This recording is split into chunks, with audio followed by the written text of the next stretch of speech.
சிறந்த சொசைடு இந்தியப்பா ஜாக்கிரத தப்பாக தொட்டாக்கவா எங்க வண்ணம் கருப்பு சிவப்பு சா எங்க கதை அகர முதல தொட்டு தாடி கிளம்ப பிளட்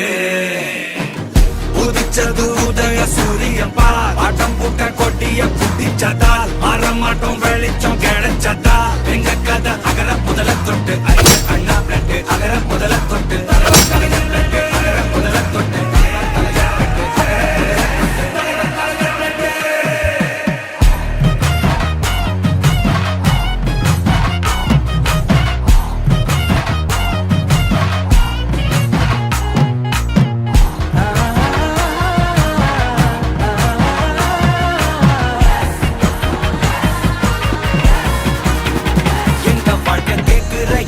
கேள்வி கண்ணை இல்ல தலைமுறை இல்ல புதிச்ச தலைவண்டா சொன்னதெல்லாம் செஞ்சு முடிச்சு சிரிச்ச தலைவண்டா மக்களெல்லாம் பிரிக்க நினைக்கும் சாதி மதத்தையும் சக்கட புத்தியும் எதிர்க்க கொண்டா ஊருக்குள்ள நீதிய தன்னை